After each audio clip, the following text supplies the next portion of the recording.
I told you I was getting married tomorrow? Yes, March 21st or 26th, I'll be walking down the aisle. Some people don't approve of my relationship, though. Something about marrying a white person really gets under some people's skin. So what we met after someone torched a Baptist church. Deacon Johnson had it coming because I saw his hand in those tithes. And Jesus Christ, he calls himself a man of the cloth. Man of the cloth, my ass. And so what we met after at the Release All Armed Robbers protest. The cops suck anyway. Who decided that having a firearm was illegal? Huh? Has nobody thought those robbers were forced to crack those safes because they had no money due to this capitalistic society we live in? I say we round up every single one of those pigs, send them to Guantanamo Bay, and waterboard them until they all quit and let's make our own law enforcement. America would finally be a worthy place to live in, but... what was I saying? Son of a... I'm getting forgetful. Right, my wedding. Maybe I was seduced a little, but we're really in love and see eye to eye on everything. The moment we met, we just couldn't keep our hands off each other, but... would you look at the time? My fiance's estrogen is ready for pickup from that peddler down the street. Anyways, I think she's just the perfect wife for me. Toodles! No, everything I said was purposely fanatical. That does not reflect my views, mostly.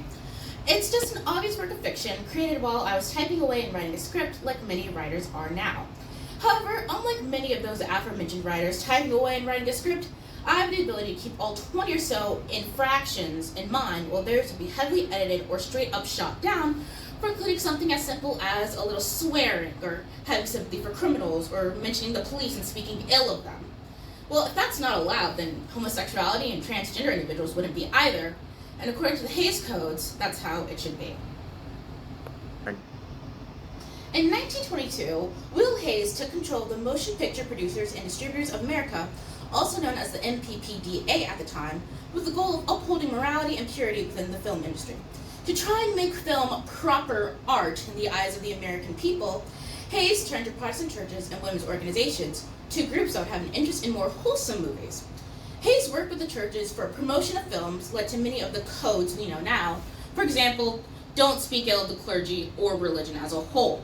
Romanowski says that Hays sought higher involvement with religious powers and promised that no film would release that didn't align with the Federal Council of Churches' views. Thankfully, they didn't take him up on the offer, but Hays kept insisting that films adhere to his codes. Alas, Hays did lose the favor of Protestant churches at some point. As I briefly mentioned, Hays made a lot of promises.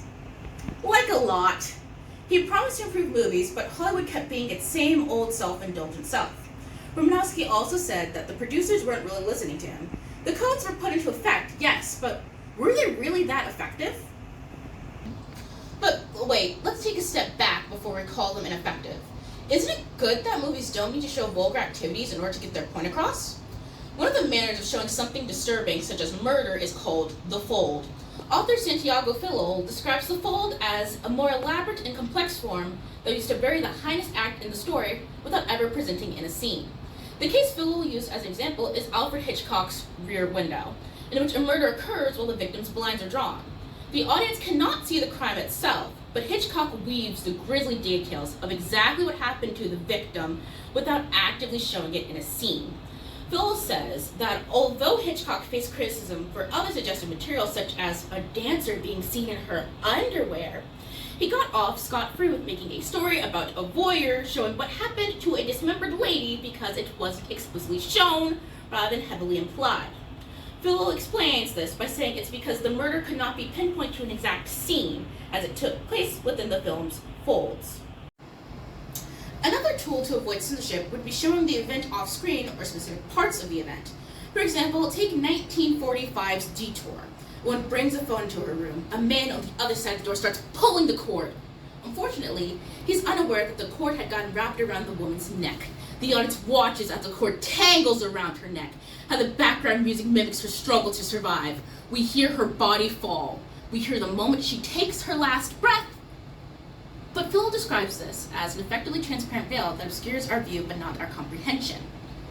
The only thing they didn't show was him actively pulling the cord in the shot of her room with the cord around her neck. One could argue that the loophole is good. You can still easily show horrifying scenes without jeopardizing your rating, which works in the director's favor. But what about works that feature sexuality? Not homosexuality or sex itself, but the broader sense of the word. A man liking another man, a woman liking another woman, or a man and a woman being in a relationship together. Nurk says that all expression of sexuality under the Hays Code was censored even amongst heterosexual relationships. In a moralistic fervor, as she puts it, premarital sex, affairs, or any sexuality that fell outside of the norm and or threatened the institution of marriage was swiftly axed. But that's all good, right? What did I mean about saying it was ineffective? Well, you know how I said the producers weren't really listening to Hays? Yeah, exploitation films, which were frankly a little disturbing. I'd have to say I was with Hays on this one. You'd go to a theater, you'd be able to see maybe pornographic material, a live childbirth, things about venereal diseases and how they affect children born. Those films couldn't be made under the Hays Code because they're gross, dirty, sinful Hollywood movies. The alternative, so people could still have their film seen, premiere them with nice and wholesome films. You could see a pornography aired at the same time as a Shirley Temple special to get around the Hays Codes and not allowing them to be seen in theaters. That's arguably more messed up than just letting the film air by itself. You can condemn something without enabling something else. The links that producers went through to get their films seen without violating these codes were more disturbing than some of the actual material in their films. The Hays Codes were abolished in favor of adding in the rating system, which E, PG, M for mature, all of those. But did you know that in those, nudity is considered something that does need to be looked out for, but female nudity is considered way starkly different than male nudity. In about 700 films that were marked for nudity, only 3 had male nudity specifically outlined. For example, the movie Anna Karenina had the female protagonist, Anna, suffer a punishment for an extramarital affair. However, when the film was made, people in office were insistent that the male protagonist of the movie also suffered some sort of punishment for this as well, which meant that if you cheat, you also should commit suicide, which is frankly a little drastic in my opinion, but the Hays Codes were very punitive on what occurred during them. With an emphasis on purity and morality, a lot of what happened tend to align with the Bible or typical Protestant beliefs. And as Hays still went to appeal to another religious audience, the Roman Catholics. Now, I think over the course of this video, I've established that the Hays Codes are pretty restrictive, barely effective, enabled another sort of depravity, but really, I think the biggest issue with them is that, like I said, the attitudes continue today.